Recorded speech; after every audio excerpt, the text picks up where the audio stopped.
بسم الله الرحمن الرحيم. صاد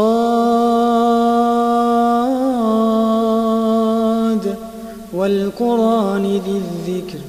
بل الذين كفروا في عزة وشقاق كم أهلكنا من قبلهم من قرن فنادوا ولا تحين مناص وعجبوا أن جاءهم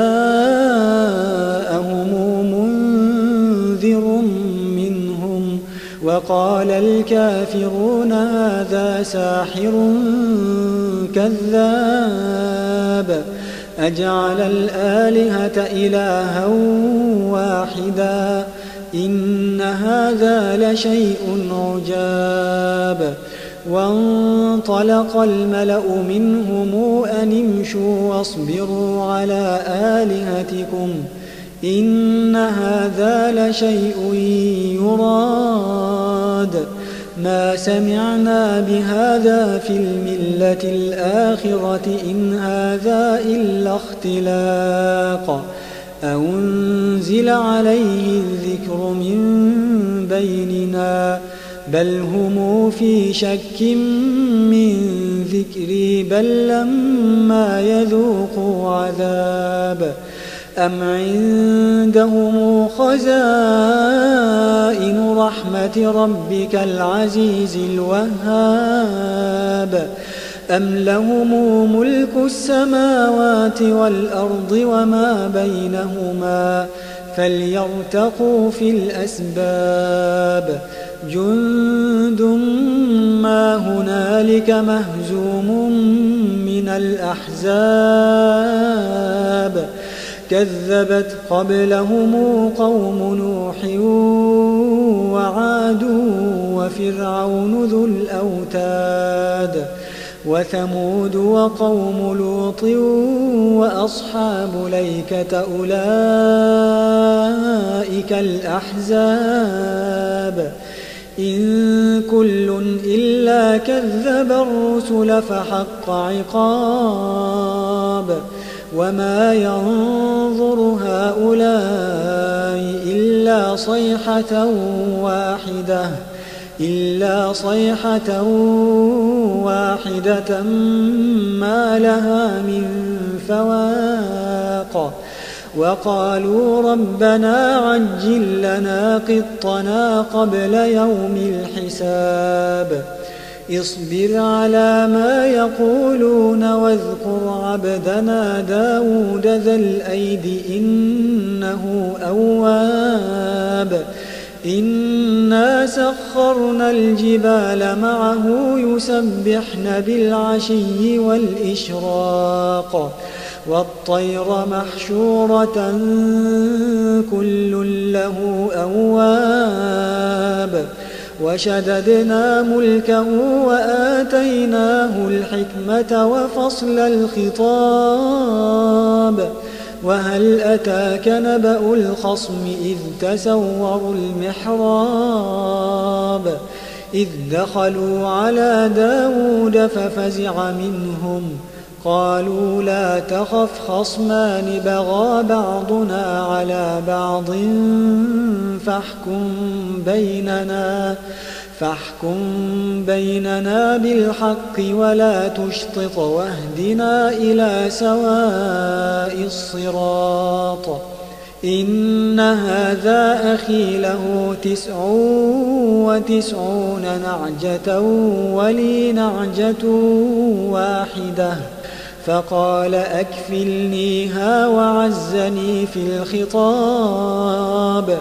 قال لقد ظلمك بسؤال نعجتك إلى نعاجه وإن كثيرا من الخلطاء ليبغي بعضهم على بعض إلا الذين آمنوا وعملوا الصالحات وقليل ما هم وظن داود أنما فتناه فاستغفر ربه وخر راكعا وأناب فغفرنا له ذلك وإن له عندنا لزلفى وحسن مآب. يا داود إنا جعلناك خليفة في الأرض فاحكم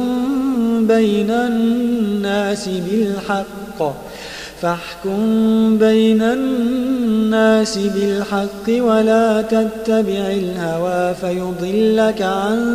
سبيل الله. إن الذين يضلون عن سبيل الله لهم عذاب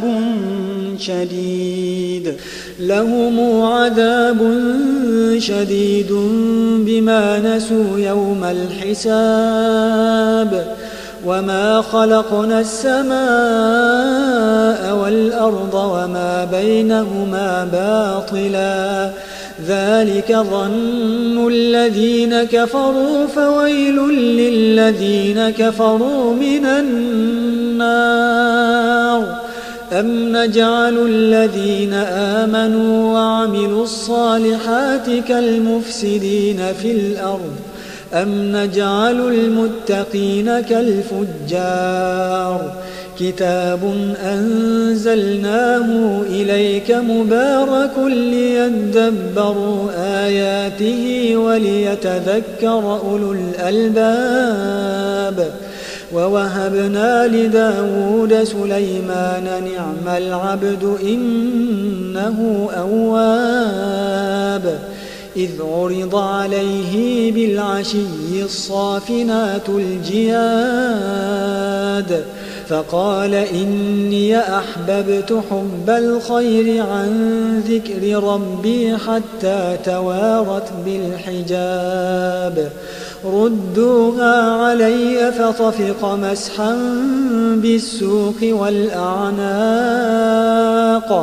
ولقد فتنا سليمان وألقينا على كرسيه جسدا ثم أناب. قال رب اغفر لي وهب لي ملكا لا ينبغي لأحد من بعدي إنك أنت الوهاب. فسخرنا له الريح تجري بأمره رخاء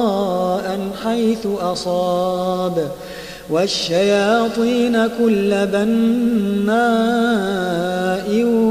وغواص وآخرين مقرنين في الأصفاد. هذا عطاؤنا فامنن أو أمسك بغير حساب. وإن له عندنا لزلفى وحسن مآب. واذكر عبدنا أيوب إذ نادى ربه أني مسني الشيطان بنصب وعذاب. اركض برجلك هذا مغتسل بارد وشراب. ووهبنا له أهله ومثلهم معهم رحمة منا وذكرى لأولي الألباب. وخذ بيدك ضغثا فاضرب به ولا تحنث إنا وجدناه صابرا نعم العبد إنه أواب. واذكر عبدنا إبراهيم وإسحاق ويعقوب أولي الأيدي والأبصار إنا أخلصناهم بخالصة ذكر الدار وإنهم عندنا لمن المصطفين الأخيار. واذكر إسماعيل واليسع وذا الكفل وكل من الأخيار. هذا ذكر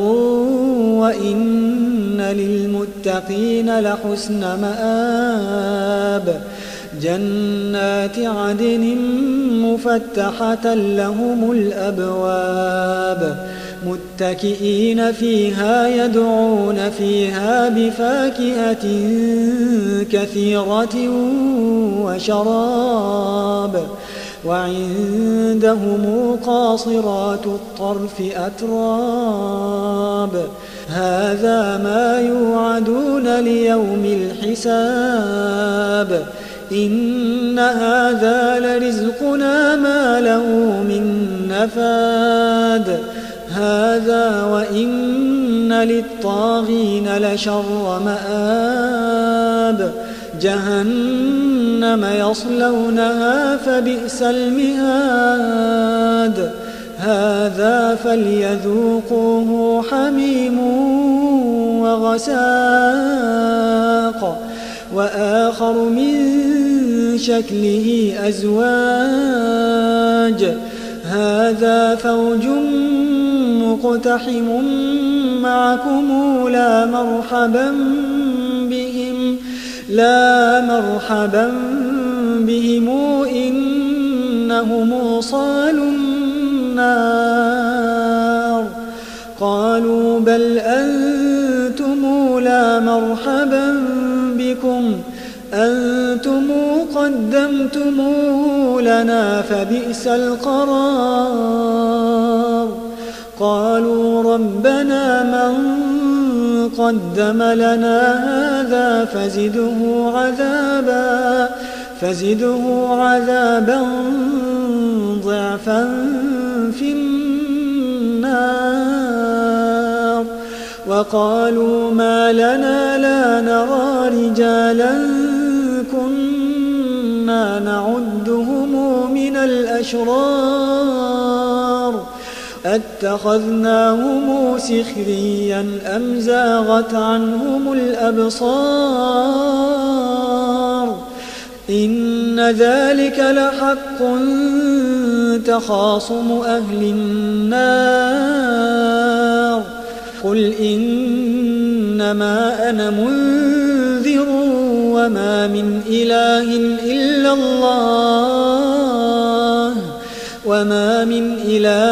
إلا الله الواحد القهار رب السماوات والأرض وما بينهما العزيز الغفار قل هو نبأ عظيم أنتم عنه معرضون ما كان لي من علم بالملأ الأعلى إذ يختصمون إن يوحى إلي إلا أنما أنا نذير مبين إذ قال ربك للملائكة إني خالق بشرا من طين فإذا سويته ونفخت فيه من روحي فقعوا له ساجدين فسجد الملائكة كلهم أجمعون إلا إبليس استكبر وكان من الكافرين قال يا إبليس ما منعك أن تسجد لما خلقت بيدي أستكبرت أم كنت من العالين قال أنا خير منه خلقتني من نار وخلقته من طين قال فاخرج منها فإنك رجيم وإن عليك لعنتي إلى يوم الدين قال رب فأنظرني إلى يوم يبعثون قال فإنك من المنظرين إلى يوم الوقت المعلوم قال فبعزتك لأغوينهم أجمعين إلا عبادك منهم المخلصين قال فالحق والحق أقول لأملأن جهنم منك وممن تبعك منهم أجمعين قل ما أسألكم عليه من أجر وما أنا من المتكلفين إن هو إلا ذكر للعالمين ولتعلمن نبأه بعد حين